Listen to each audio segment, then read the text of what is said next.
¿Por qué vibra tu corazón en esta mañana? ¿Qué es lo que hay ahí adentro que te apasiona? Pueden ser muchas cosas, ¿verdad? Algunos dicen, no, poco de pasión. Estoy así como medio apagado, como medio triste, medio solitario, tal vez melancólico, tal vez con dudas, con temores. A veces esas cosas también son apasionamientos que están en el corazón, que obviamente no son los positivos de la alegría, de la llenura de Dios, de la expectativa de muchas cosas, pero siempre el corazón tendrá como un nivel de pasión y de fuego por algo. Esperamos que sea por el Señor.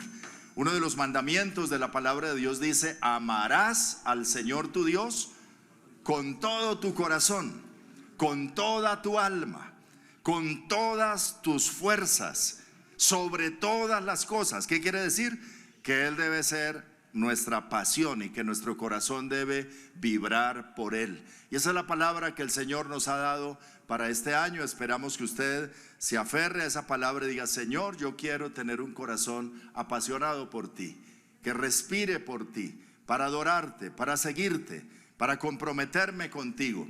Y en esta mañana tengo un tema que he titulado Fuego en el altar. Así es el título de la enseñanza hoy: Fuego en el altar. Y los invito a leer una porción de la escritura en Levítico, en el capítulo 6, desde el versículo 8 hasta el versículo 13. En la Nueva Traducción Viviente lo van a tener ahí en pantalla para que leamos juntos la palabra del Señor. Lo invito a leer en voz alta conmigo la palabra de Dios. En el nombre del Padre, del Hijo y del Espíritu Santo. Dice así: entonces el Señor le dijo a Moisés: da a Aarón y a sus hijos las siguientes instrucciones con respecto a la ofrenda quemada.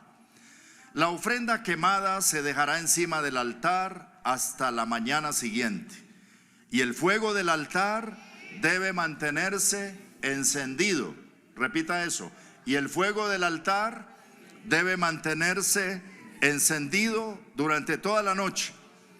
En la mañana, después de que el sacerdote de turno se haya puesto las ropas oficiales de lino y también la ropa interior de lino, deberá limpiar las cenizas de la ofrenda quemada y ponerlas junto al altar.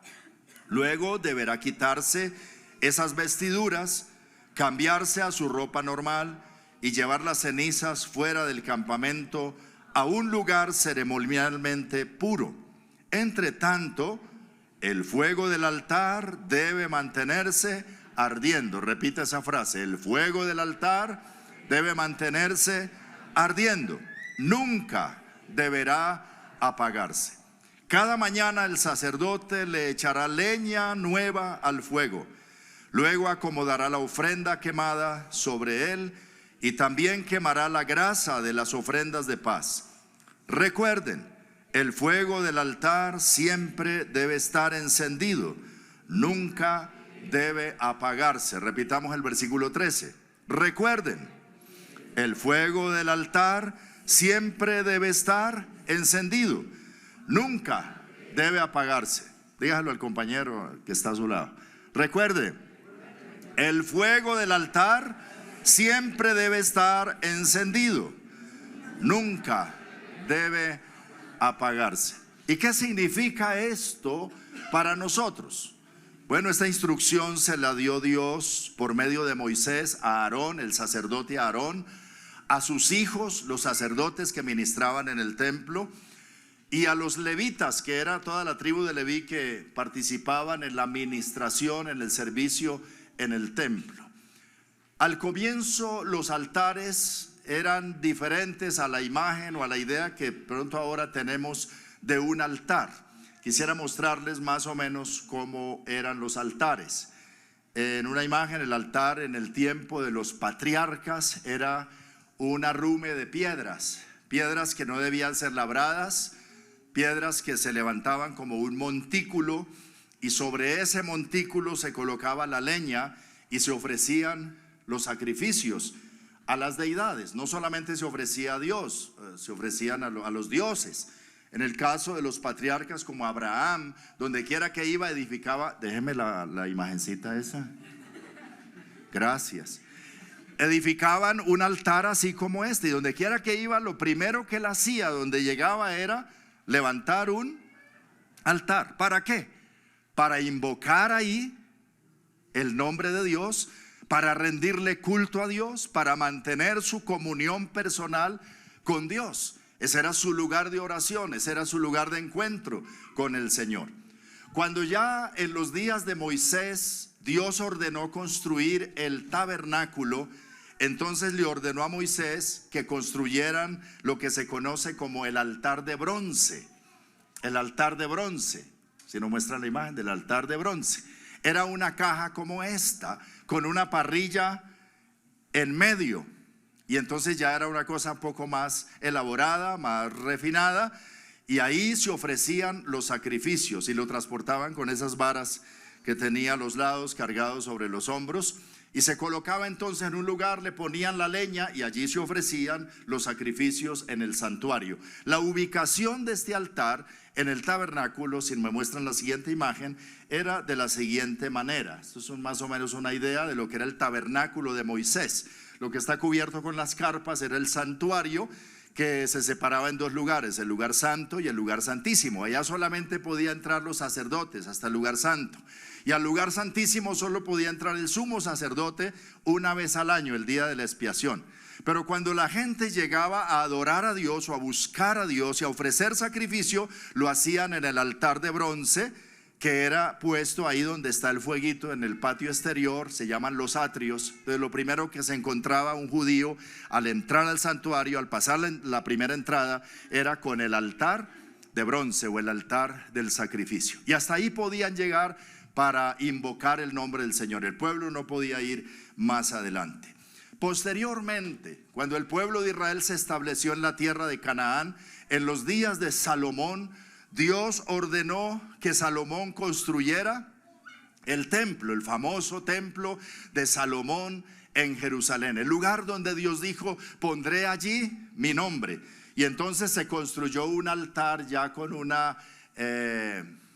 aspecto muy pomposo o muy tremendo, sublime. Miren las medidas de este altar. Este altar tenía era cuadrado, de 20 codos por 20, es decir, 10 metros.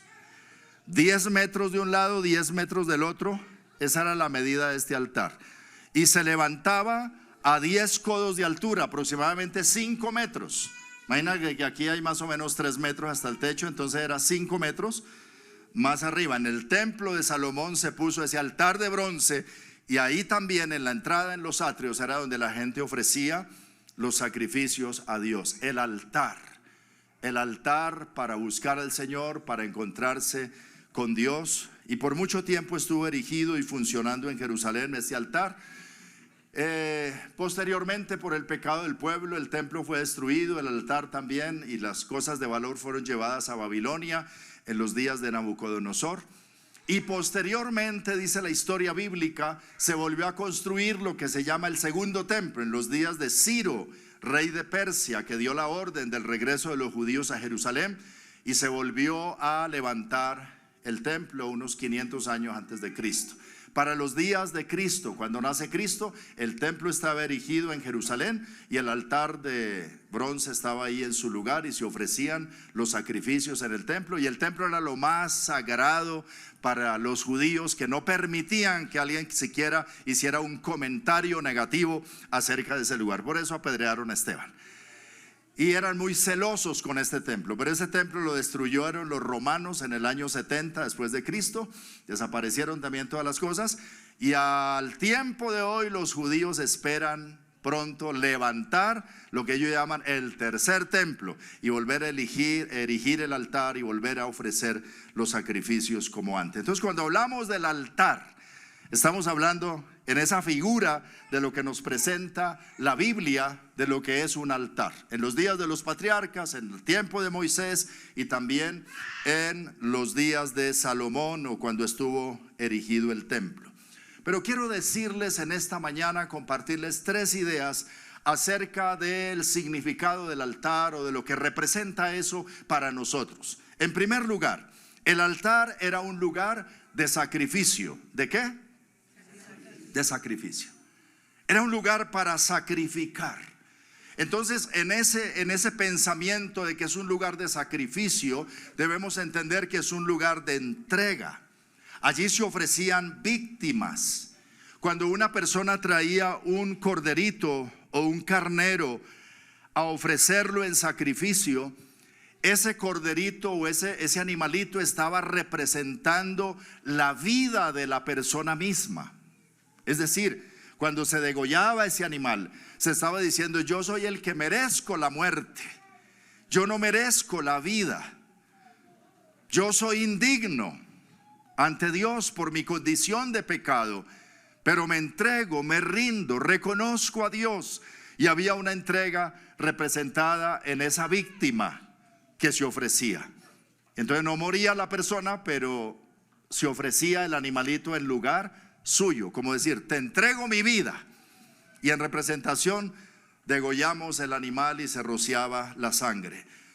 Era un sacrificio en el sentido también de que debían escoger un animal perfecto, es decir, que fuera macho de un año, en la mayoría de los casos era un macho de un año sin defecto, y algo de lo mejor.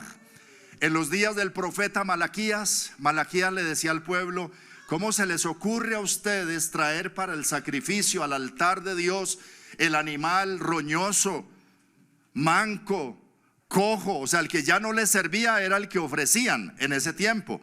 Y Malaquías les dijo: ustedes están deshonrando con eso a Dios. Lo que se ofrece a Dios debe ser siempre lo mejor. Entonces representaba un sacrificio en ese sentido, que la persona no podía ofrecer cualquier cosa, sino que cuando venía a ofrecer algo allí, cualquiera que fuera la razón, debería ser lo mejor de lo mejor. Alabado sea Dios. Era un sacrificio. Y pues para que sea un sacrificio debe ser algo que tenga valor, que cueste. Algún día que David iba a ofrecer sacrificio, y un personaje le dijo: tranquilo, como tú eres el rey, yo te regalo ese terreno y te pongo la leña y el buey para que ofrezcas sacrificio.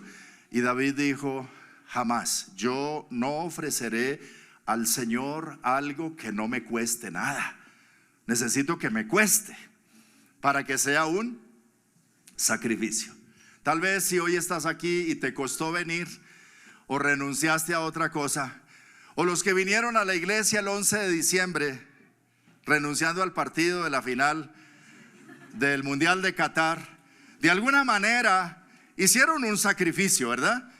Y eso es bueno y honra al Señor, en el sentido: me estoy negando algo que es importante, que amo, que también apasiona, pero tú me apasionas más. Es mi hora de adorarte y te honro, te glorifico. Tal vez alguien hoy está aquí ofreciendo un sacrificio así, a pesar de su enfermedad, o a pesar de alguna circunstancia, o dejando de lado otras cosas, pero diciendo: es importante ofrecer sacrificio a Dios y presentarme ante Dios. Es importante eso. Pero esta figura de sacrificio también es una figura profética que nos habla proféticamente acerca de Cristo. Cada vez que se ofrecía un corderito de estos en el altar de bronce, en los días de Moisés o de Salomón, en todo el Antiguo Testamento, se estaba anunciando que un día vendría aquel que se llamaría el Cordero de Dios. Y cuando el Señor apareció, Juan el Bautista lo anunció de la siguiente manera: he aquí el Cordero de Dios que quita el pecado del mundo. Alabado sea Dios. Así que era un anuncio profético de la venida de Jesús y de su sacrificio expiatorio por nosotros en la cruz del Calvario. Él fue el que se ofreció en lugar nuestro. Yo merecía morir en la cruz. Tú merecías morir en la cruz. Nosotros merecíamos la condenación eterna y la muerte por nuestros pecados, pero Él se puso en nuestro lugar y murió por nosotros. Alabamos su nombre, alabado sea el Señor. Y a partir de ahí, dice la palabra, ya no se necesita más ni templo como el de Jerusalén, ni más sacrificios. Eso es una afrenta para los judíos, porque ellos sí dicen que necesitan seguir ofreciendo los sacrificios. Cuando leemos la carta a los hebreos en la Biblia nos explica bien eso, que ya con el Cordero de Dios que quita el pecado del mundo se hizo un sacrificio para siempre y ya no hay que ofrecer más sacrificios, está completo, como él dijo en la cruz, consumado es. La obra está completa, está hecha. El sacrificio que reconcilia a las personas con Dios está completo en Cristo Jesús. ¿Cuánto le dan un aplauso al Señor? De amor, de admiración y de reconocimiento. Gracias, Señor, por morir por mí en la cruz del Calvario. Así que el altar representa nuestra entrega a Dios de forma continua. De forma continua. Presentarnos delante del Señor como lo hacían antiguamente, día a día. El sacrificio debió ofrecerse en la mañana, a las 7 de la mañana y en la tarde a las 3 de la tarde. Continuamente. Si nadie iba voluntariamente a ofrecer sacrificio, los sacerdotes debían ofrecerlo continuamente. Eso se llama el sacrificio continuo. A mañana y tarde, a mañana y tarde. Estaban invocando al Señor. Pero cuando la pasión cesaba y el fuego se iba y se enfriaban espiritualmente, dejaban de ofrecer sacrificio y olvidaban el altar de Dios y olvidaban el culto a Dios, como en los días de Elías, cuando desafió a los profetas falsos y dice, restauró el altar de Dios que estaba caído y sobre él puso un sacrificio para demostrar luego que Jehová es Dios y solo Él es Dios. Así que el pueblo descuidaba de tiempo en tiempo esto. No lo hagamos nosotros.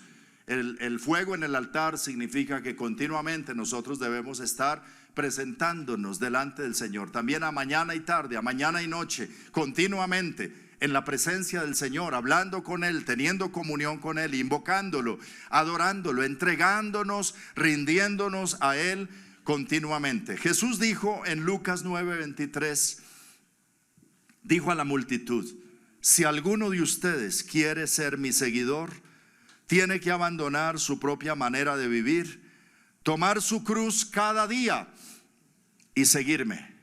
Volvamos a leerlo. Si alguno de ustedes quiere ser mi seguidor,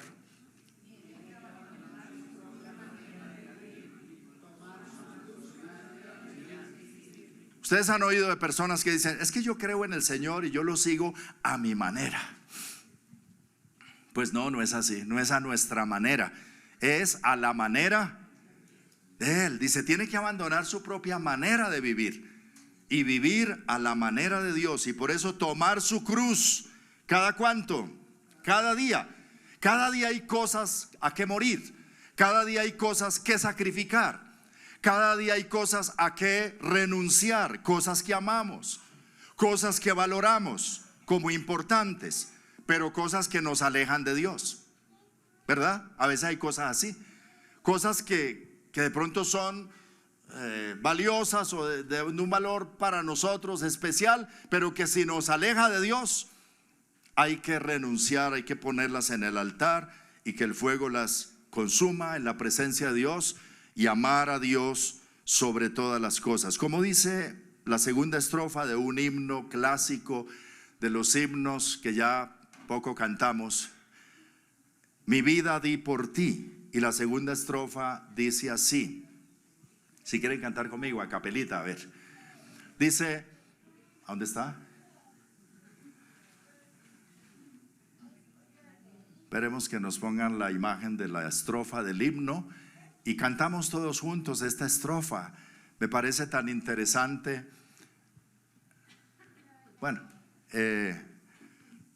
haz que va por pedacitos. Dice así, mi celestial mansión,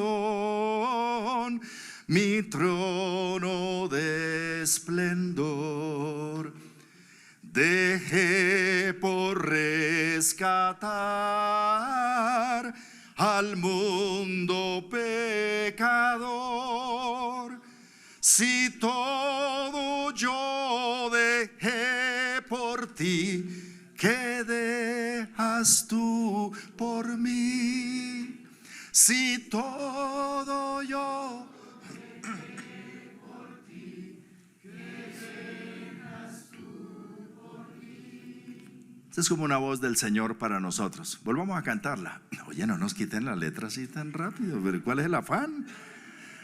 Dice así: mi celestial mansión,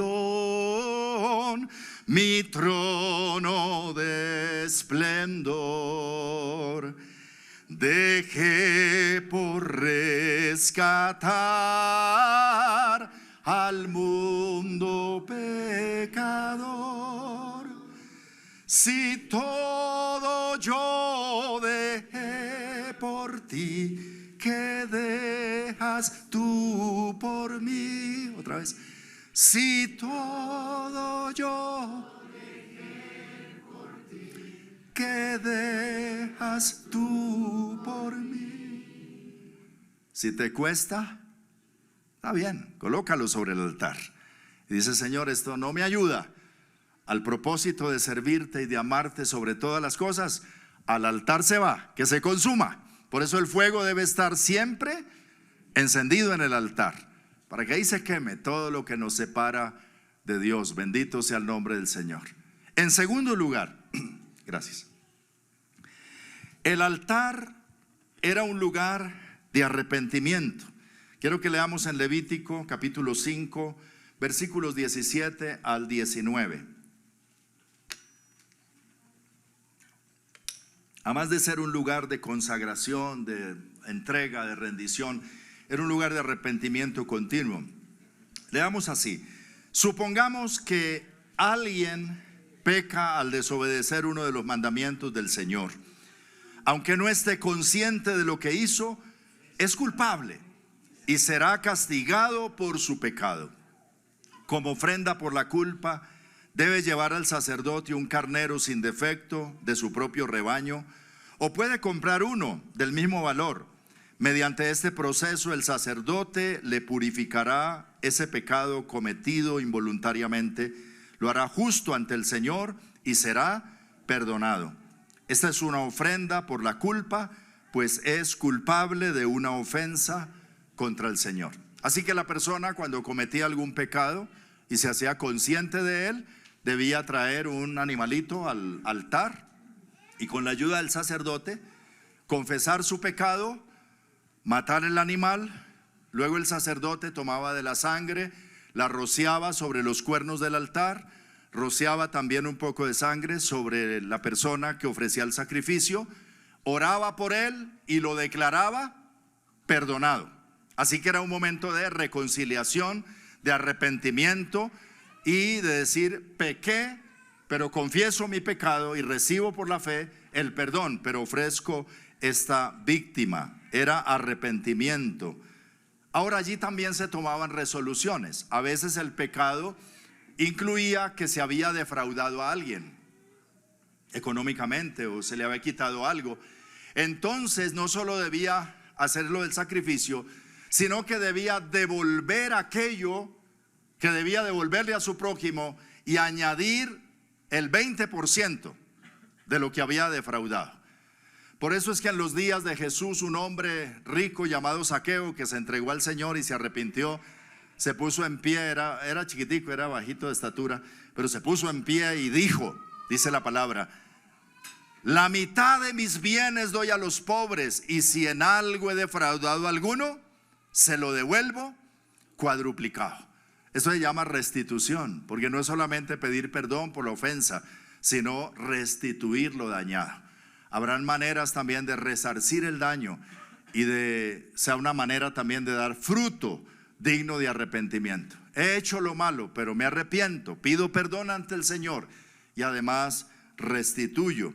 Y esto también incluye una figura profética en la función sacerdotal. Es un anuncio profético de la obra de Cristo, el cual ahora es nuestro mediador. Ya no se necesitan más sacerdotes. Los descendientes de Aarón ya no se necesitan, ni ya no se necesita ningún otro sacerdote. La palabra sacerdote significa mediador, es decir, el puente, la persona que ayuda a la reconciliación.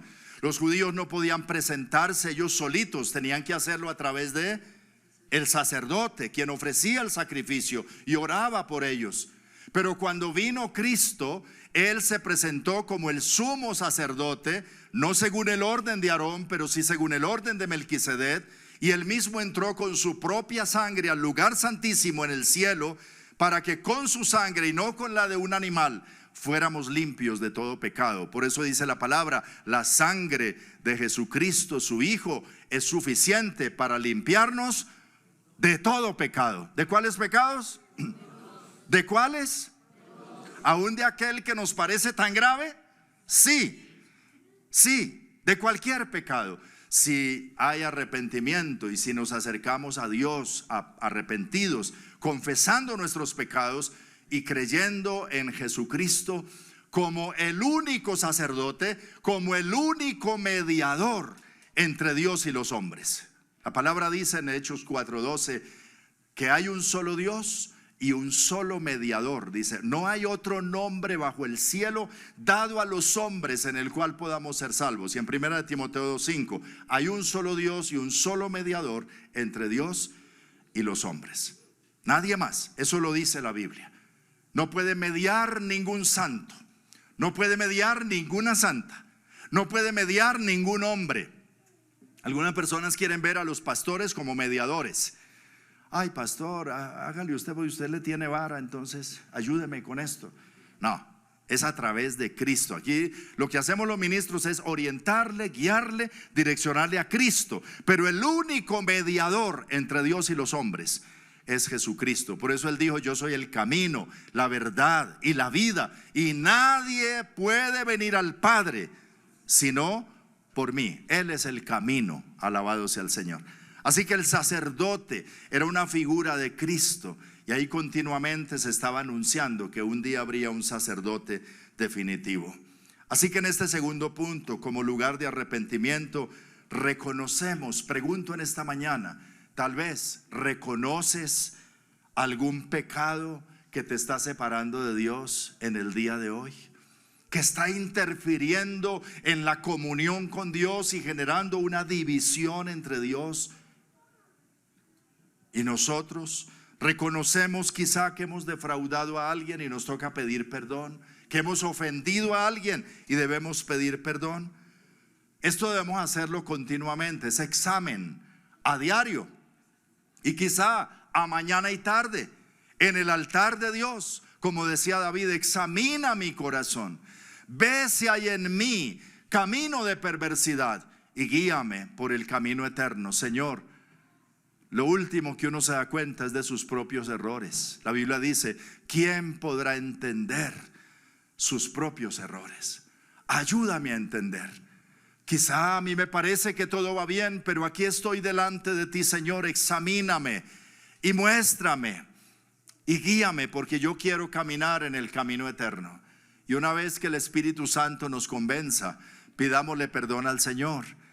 Y si este pecado ha dañado a alguien, pidámosle perdón a la persona que hemos dañado y estemos en paz con Dios. El altar, un lugar de sacrificio, un lugar de arrepentimiento continuo, permanente, día tras día. Ya no con un animalito, a través de Cristo. Ya no mediante un sacerdote, a través de Cristo. Ya no en un lugar específico, en cualquier lugar, pero presentémonos delante del Señor y que el fuego de Dios arda en nuestro corazón como ardía en el altar antiguamente. Y en tercer lugar, el altar es un lugar de agradecimiento. Leamos en Deuteronomio 26 del 1 al 11.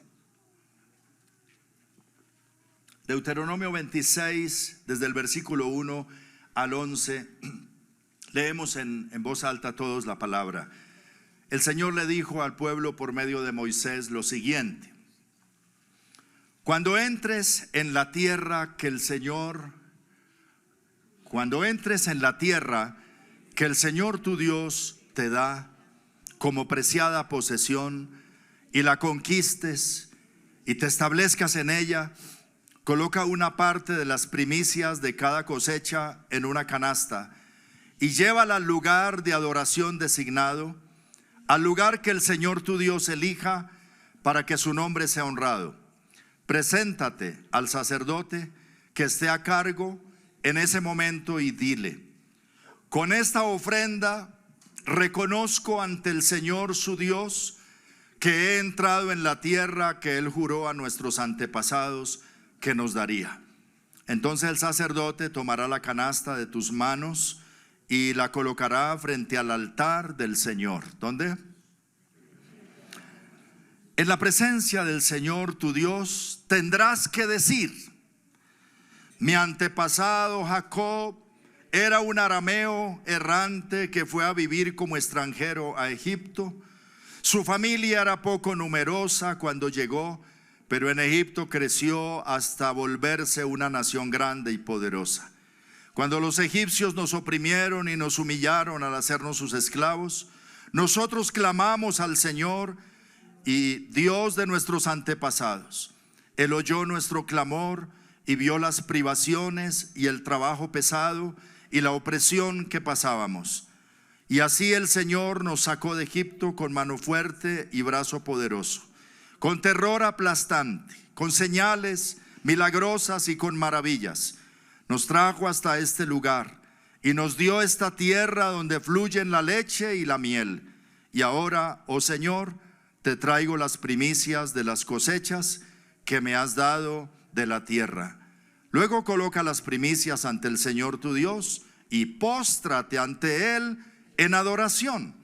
Después podrás irte y celebrar por todas las cosas buenas que el Señor tu Dios te haya dado a ti y a los de tu casa. No te olvides de incluir en la celebración a los levitas, a los extranjeros que vivan en medio de ti. Qué maravillosa experiencia, ¿cierto? Dice: cuando seas bendecido, cuando entres en la tierra, cuando recojas las cosechas, cuando te esté yendo bien, no te vas a olvidar de tu Dios.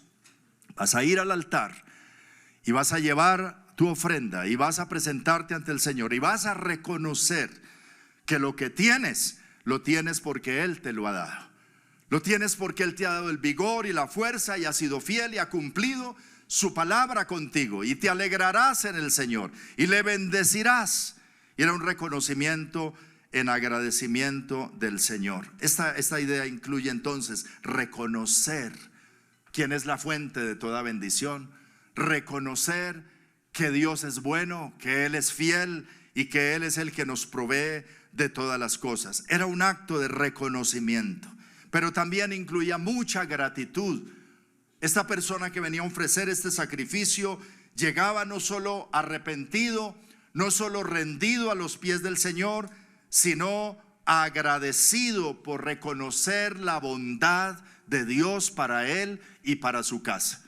Y luego debía hacerlo con alegría. Dice: celebrarás ahora, te alegrarás con tu casa, con tu familia, y estarás alegre y contento de la bendición del Señor. Muchas personas hoy en día, aún cristianos, no se alegran, se quejan, ¿cierto? Continuamente es queja tras de queja y queja tras de queja. Pero el pueblo del Señor, que tiene el altar encendido, debe acercarse a Él con gozo, con esperanza, con alegría y decir: Señor, tú has sido fiel para conmigo, para con mi familia, y lo serás siempre. Mi confianza y mi Dios eres tú. Y aquí está mi muestra de agradecimiento, mi ofrenda a ti. Alabado sea el Señor. La ofrenda es algo muy bonito, muy significativo, que ha sido devaluado por el concepto de muchos en relación con esto, y algunos hasta le da temor hablar de esto. Pero la ofrenda es algo muy lindo en la Biblia, el que podamos ofrecer algo a Dios. Dios que no necesita de nosotros, que no necesita nada, pero que ha dispuesto la manera de que nosotros podamos honrarlo con las ofrendas. Pero cuando lo hagamos, debemos hacerlo en este concepto de la palabra, no llegando con tristeza o por obligación o por presiones humanas. No, es un acto de adoración. No llegando allí en una mala actitud, sino con alegría. Por allá en el Nuevo Testamento Pablo dijo que Dios ama al dador alegre.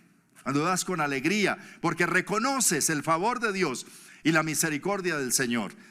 Y llegar al Señor con ese reconocimiento de la fidelidad del Señor.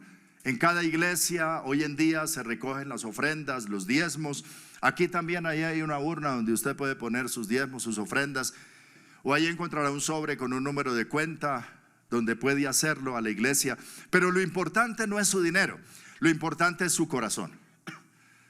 Si no tienes corazón para hacerlo de esta manera, con un profundo reconocimiento, con una profunda devoción y con algo que realmente honre al Señor, porque el Señor no se impresiona de la cantidad de dinero que tú coloques en esa urna o en la cuenta de la iglesia.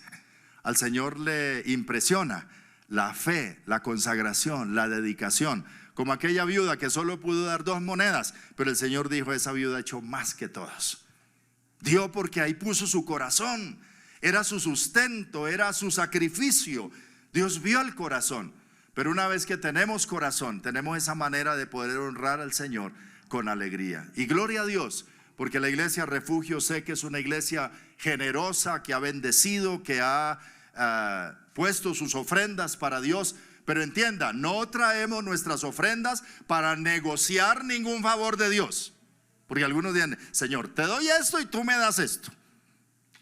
No negocies con Dios. Tú vienes es con agradecimiento. El Señor ya te dio todas las cosas. Cuando damos a Él es porque ya Él nos dio, ¿cierto? Decía el salmista David: de lo mismo recibido, de eso te damos. Y no merecemos siquiera ser dignos de presentar nuestras ofrendas. Así que no por negociar alguna cosa con Dios, no por imposición, sino por gratitud y reconocimiento de la bondad de Dios. Y en este punto los invito a cantar otra estrofa de mi himno clásico: mi vida di por ti. La cuarta estrofa, son 4 estrofas. Usted lo puede buscar ahí en internet: mi vida di por ti, aparecen las 4 estrofas, para que lo cantes mientras te bañas, mientras cocinas, mientras andas por ahí. Una voz del Señor para nosotros. ¿Cómo dice?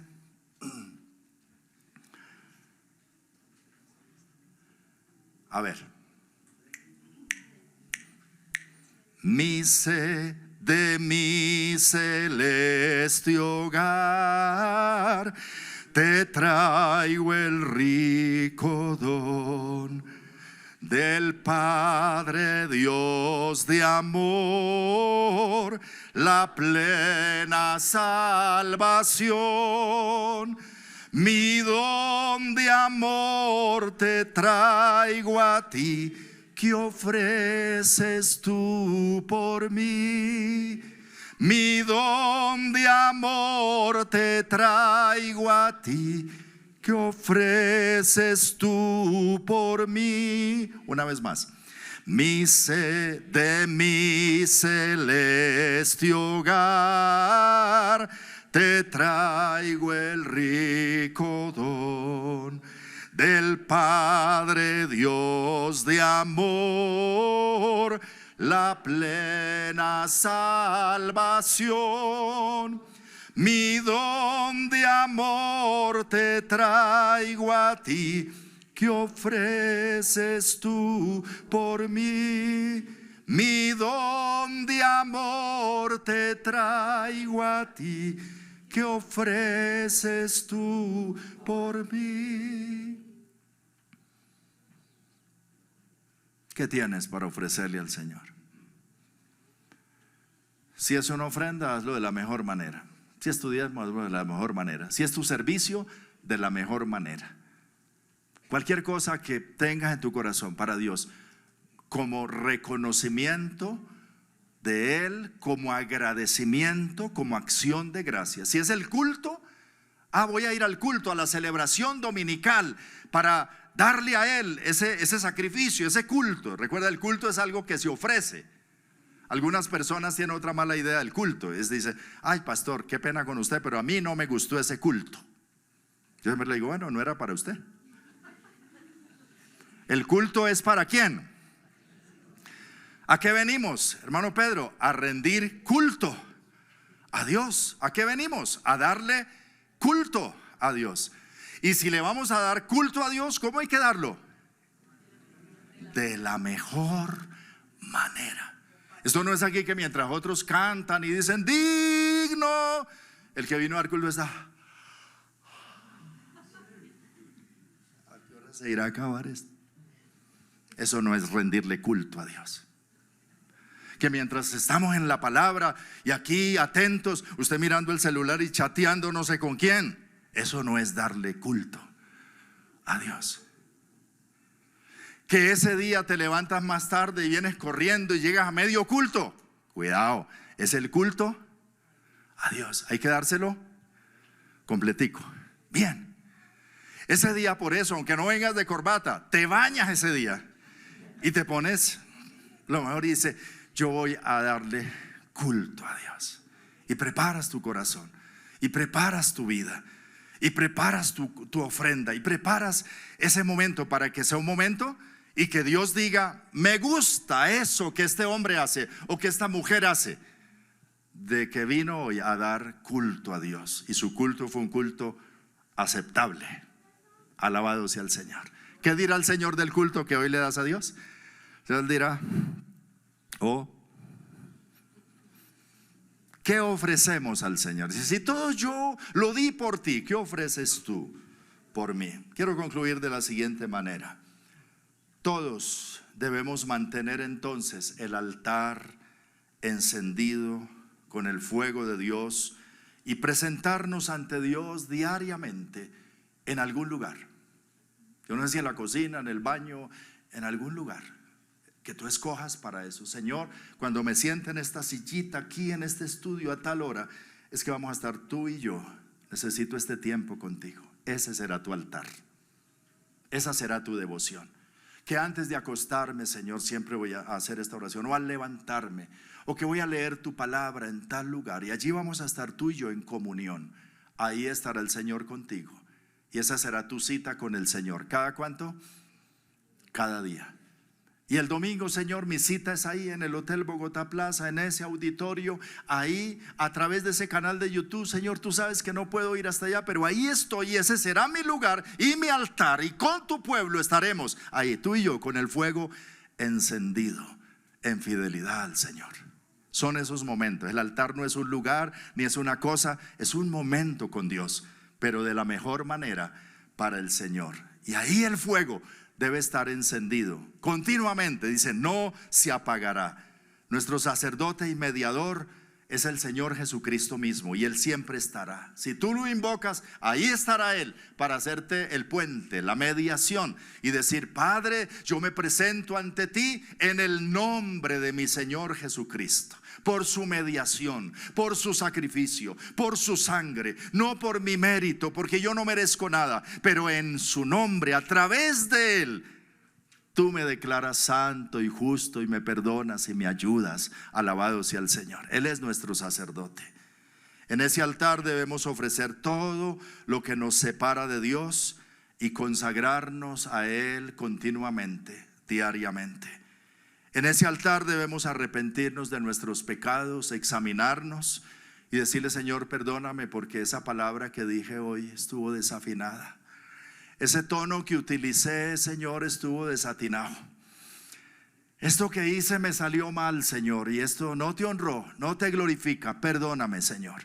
Ayúdame mañana a vivir mejor y poner eso en el altar. Y con la sangre de Cristo, ya no necesitas degollar otro animal. Con la sangre de Cristo, Señor, sea rociado y sea perdonado.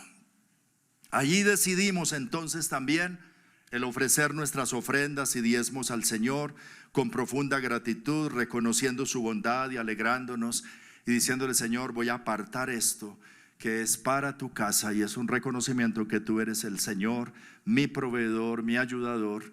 Aquí está esto, Señor, para extender tu reino y que se cumplan tus propósitos. En el altar debe arder siempre el fuego de Dios y la pasión y nuestra comunión con Él continua para estar en paz con Él y permanecer bajo su cuidado y bajo su protección. Recuerden, dice la palabra, leamos otra vez en Levítico 6:13. Y cuando dice recuerden, es porque en ese pasaje que leímos al comienzo 3 veces se dice lo mismo: que el fuego no se puede apagar, que el altar tiene que permanecer encendido. ¿Están cogiendo la idea de lo que el Espíritu quiere transmitirnos esta mañana? Tu vida de oración, tu intimidad con Él, tu comunión con el Señor, tu pasión por Él, tu consagración a Él no es una cosa del domingo, es una cosa de continuamente. Si un día te sientes alejado del Señor, ve al altar inmediatamente, enciende el fuego y dice: Señor, yo te necesito. Recuerden, lean conmigo, recuerden, el fuego del altar siempre debe estar encendido, nunca debe apagarse. Esto dice la Biblia en Levítico capítulo 6 versículo 13. Levítico 6:13, debe ser nuestro versículo para memorizar. Repitámoslo por favor. Recuerden, el fuego del altar siempre debe estar encendido, nunca debe apagarse. Otra vez, recuerden.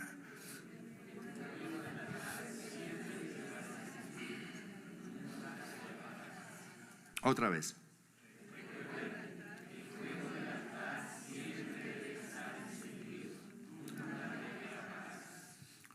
Otra vez, díganselo al que está a su lado. Recuerde.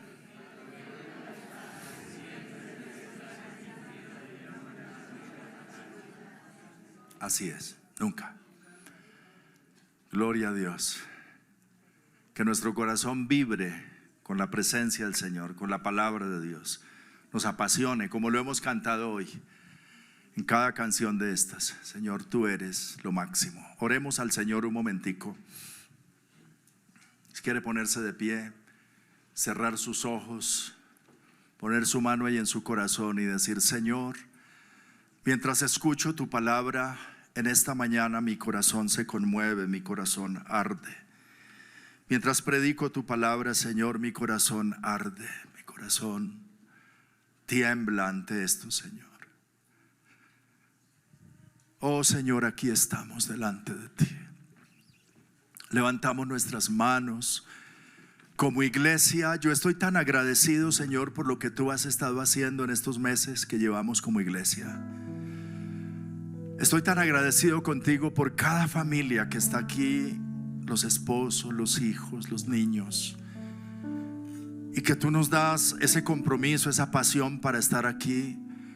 También los que están a través de la señal de YouTube, ahí pendientes cada domingo desde diferentes lugares. Si es así que toca, está bien, pero gracias por ello, Señor. Y cuando veo todo lo que tú has estado haciendo y todo lo que has hecho, tenemos que reconocer que tú eres tan bueno, tan lindo, tan maravilloso, tan especial. Tú has cumplido tu palabra, Señor. Seguramente cada uno de los varones que están aquí, de las mujeres que están aquí, aún de los jóvenes y niños, deben reconocer que Dios ha sido fiel, que Dios ha sido bueno, que de tantas maneras nos ha ayudado, nos ha guardado, nos ha guiado, nos ha protegido. Dile: Señor, gracias. Hoy mi corazón palpita de gratitud hacia ti. Gracias, gracias. Dile: Señor, perdóname cuando me he quejado. Perdóname cuando he dudado. Perdóname cuando, viendo el panorama del mundo, me asusto y desconfío. Pero Señor, hoy mi corazón se enciende en el fuego de tu Espíritu, y quiero mirarte a ti y creer que el cielo y la tierra pasarán, pero tu palabra no pasará. Que los hombres y las mujeres del mundo fallarán, pero tú nunca fallarás. Que aunque mi padre y mi madre me dejaran, con todo y eso, tú siempre estarás, siempre me recogerás. Que tú eres mi sustento, que tú eres mi sanador, que tú eres mi salvador, que tú eres mi consejero, mi guía, que tú eres mi gozo, mi alegría, que tú eres el que cambias la tristeza en gozo, las tinieblas en luz, la atmósfera satánica en la gloria del Espíritu de Dios. Tú eres mi Dios, te adoro en esta hora. Tú mereces mucho más que mi sacrificio. Tú mereces mucho más que mis canciones. Tú mereces mucho más que mi culto. Tú mereces mucho más que mis diezmos, que mis ofrendas, que mi servicio. Oh Señor, te rindo mi vida. Dile al Señor: yo quiero amarte con todo mi corazón, con toda mi mente, con todas mis fuerzas, con toda mi alma. Tú eres la pasión de mi vida. Te amo, Señor, te adoro, Dios. Oh, qué bueno has sido. No merezco, menor soy que todos los favores y las misericordias que me has mostrado. Y mi respuesta ha de ser profunda adoración en un altar encendido para ti diariamente, desde mi corazón, Señor. Yo no quiero ser un apático, un escéptico. No quiero ser un hipócrita, no quiero ser un religioso fastidioso. Dile al Señor: yo quiero ser un adorador, un hijo tuyo, del cual tú puedes decir: este es mi hijo y en él tengo complacencia. Ay, Señor, perdóname cuando te he desagradado, cuando te he afrentado, cuando te he molestado con mis pecados, cuando te he entristecido, Señor, con mi forma de vida. Dile al Señor: perdóname, perdóname, límpiame. Hoy me acerco a este altar encendido en esta iglesia para dejar ahí mis pecados, Señor. Oh, que se consuman en tu presencia. Que al dar la vuelta para irme a mi casa, la carga de mis pecados, mis cargas de ansiedad y de temores se queden en tus manos, y pueda ir para alegrarme con mi familia, con mis hijos, y vivir en gozo y en victoria cada día, Señor, con fe, con entusiasmo, y contándole a otros de lo maravilloso que tú eres, de lo especial que tú eres. Oh, te alabo, Señor, te alabo, te alabo. Gloria te doy, gloria te doy. Gloria te doy a ti, Señor.